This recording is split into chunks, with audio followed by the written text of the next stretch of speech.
This is one of those stories that sounds like it's from a movie. It's about a pill, a so-called wonder drug, that promised peaceful sleep but delivered an absolute nightmare. And we're going to unpack this whole thing, not like a boring lecture, but through the eyes of a father who just wanted to know why. Right, so our story doesn't kick off in some high-tech lab. Nope. It starts with a family mystery, a personal tragedy that would eventually expose a massive global one. It all begins with one man trying to figure out what was happening to his family. This is Carl Schuldt-Hillen. Back in 1961, he was a lawyer in Germany, just living his life. But his world was about to get turned completely inside out. He had no idea then, but the fight he was about to start would change medicine forever. And it all began with the birth of his son. Okay, so picture this. In the spring of 1961, just 6 weeks apart, his newborn niece is born, and then his own son, Jan, is born. And they both have the exact same really shocking deformities.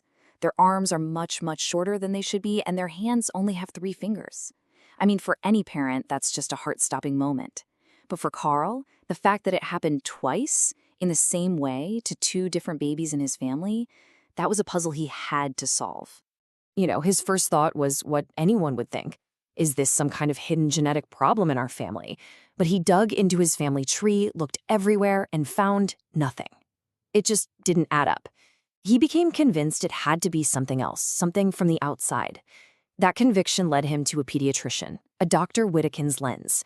And as they talked, retracing every step of his wife's pregnancy, one tiny, seemingly harmless detail came up. She'd taken a couple of sleeping pills, a popular sedative called Contergan. That sedative, Contergan, that was just the German name for it. This drug was taking the world by storm. But this wonder drug was hiding a truly terrifying secret. The drug's real name was thalidomide. It was created back in '54 by a German company, Grunenthal. And look, it was a pretty effective sedative. The big selling point? It didn't give you that groggy hangover feeling like other sleeping pills, and it was almost impossible to overdose on. It seemed like the perfect, safe solution. And this is the absolute key, the marketing. The company pushed it as being completely safe, not just safe, but safe and harmless even in pregnant women and children. Because of that, it was sold without a prescription in Germany and became a huge bestseller in 46 countries. Doctors gave it out for anxiety, insomnia, and, you guessed it, for morning sickness in pregnant women.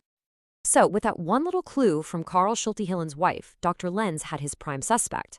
But having a hunch is one thing. Proving it is something else entirely. And he just knew that the clock was ticking. And check out how fast this all went down. Lenz starts his investigation in June. By early November, after just a few months of tirelessly tracking down and interviewing families, he finds the common thread, thalidomide. On November 15th, he gets on the phone, calls the company directly, tells them what he's found, and begs them to pull the drug. And just a couple of weeks later, it was finally off the market in Germany.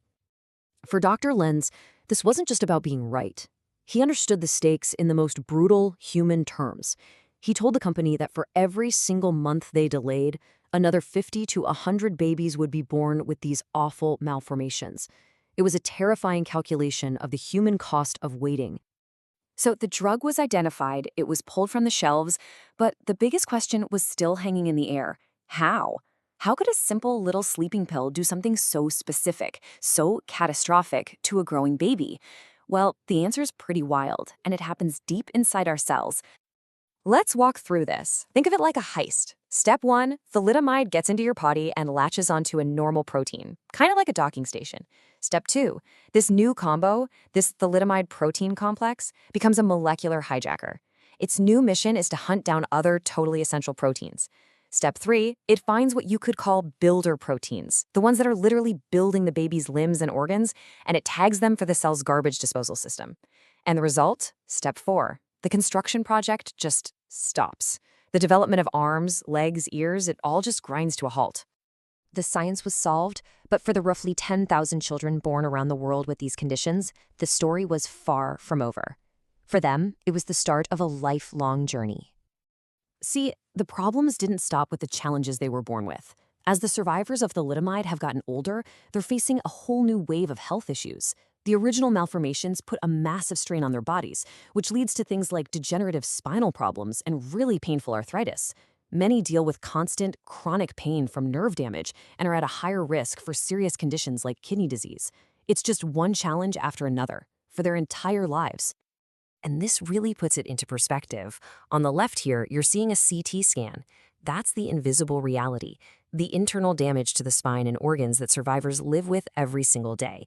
And on the right, you see the external reality, a custom-made tool, a simple reacher that's needed just to do everyday tasks. Their whole life is a process of adapting to a world that just wasn't designed for them. Now, you would think that after a tragedy of this scale, this drug would be, locked away forever, never to be seen again. But the story of thalidomide has one last, absolutely unbelievable twist. Remember that cellular hijacking we talked about? Well, scientists started wondering, what if you could aim that mechanism? What if, instead of destroying proteins needed for healthy development, you could use it to destroy proteins that actually cause disease? And that brings us to this, the two completely different faces of thalidomide.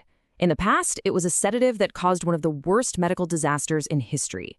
But today, that exact same molecule is an FDA-approved treatment for painful complications of leprosy and for multiple myeloma, which is a type of blood cancer. By hijacking and destroying the proteins that cancer cells need to grow, it's now a drug that extends lives. It's just an incredible, mind-bending paradox. So that's where we're left. The legacy of thalidomide is complicated. On the one hand, this tragedy forced a total revolution in how we test and approve drugs, creating the strict systems that keep us safe today. But on the other hand, the very molecule that caused all that pain is now being used to relieve suffering. It's this incredible reminder that medicine can have two sides, a light and a dark. And it leaves us with a really tough question. Can a drug with a history like that, can it ever truly be redeemed?